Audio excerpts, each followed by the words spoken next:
Bapak Ibu warga Kabupaten Mojokerto dan sekitarnya.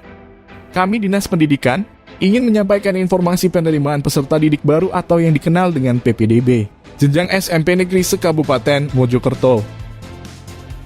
Kami mulai dengan penjelasan alur pelaksanaan PPDB tahun 2023. Tahap validasi oleh lembaga SD atau MI merupakan langkah awal agar siswa lulusan lembaga SD atau MI bisa daftar di SMP Negeri se-Kabupaten Mojokerto pada tanggal 20 Maret hingga 15 April 2023. Sedangkan untuk lulusan lembaga SD atau MI di luar Kabupaten Mojokerto, langkah ini dilakukan dengan datang ke Dinas Pendidikan pada tanggal 2 hingga 5 Mei 2023 dengan membawa dokumen yang telah disebutkan di website PPDB. Pada tahap ini, orang tua diminta untuk berkoordinasi dengan lembaga SD atau MI terkait titik koordinat rumah calon peserta didik. Selain itu, calon peserta didik yang tidak mampu diharapkan menyampaikan ke SD atau MI untuk diikutkan verval jalur afirmasi, serta peserta didik yang berprestasi di bidang kejuaraan diikutkan verval jalur prestasi kejuaraan. Hasil dari validasi oleh lembaga SD atau MI adalah berupa dokumen data calon pendaftar seperti ini. Dokumen ini dicetak dari sistem oleh lembaga SD atau MI untuk diberikan kepada orang tua, agar orang tua memeriksa datanya dan mengetahui SMPN mana saja yang terdekat dengan rumahnya atau tempat tinggal domisilinya. Selanjutnya adalah tahap kedua, yaitu verval di SMPN.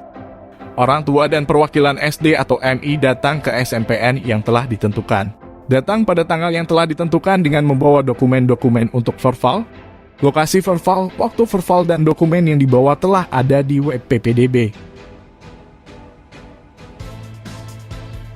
Hasil dari verval di SMPN adalah formulir pendaftaran, di mana dalam formulir tersebut terdapat PIN yang dapat digunakan untuk melakukan pendaftaran. Terdapat informasi jalur yang telah diverval. Calon peserta didik hanya bisa daftar pada jalur yang telah diverval tersebut. Setelah verval di SMPN, tahap selanjutnya adalah pendaftaran online.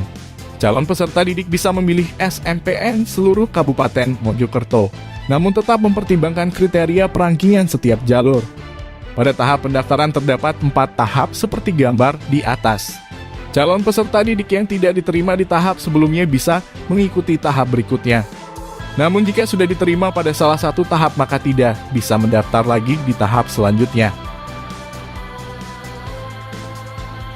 Setelah pendaftaran online, tahapan berikutnya adalah pengumuman dan daftar ulang. Pengumuman dilakukan secara online, sedangkan daftar ulang dilakukan secara luring atau datang ke SMPN yang telah menerima calon peserta didik tersebut. Selanjutnya mengenai informasi setiap jalur bisa dilihat di web PPDB. Pada setiap jalur dijelaskan kuotanya, teknis seleksi, dan siapa saja yang memenuhi untuk mengikuti jalur tersebut. Bapak Ibu, itulah rangkaian kegiatan PPDB jenjang SMPN Kabupaten Mojokerto. Agar bisa mendaftar di SMPN, calon peserta didik harus mengikuti rangkaian kegiatan PPDB dari awal.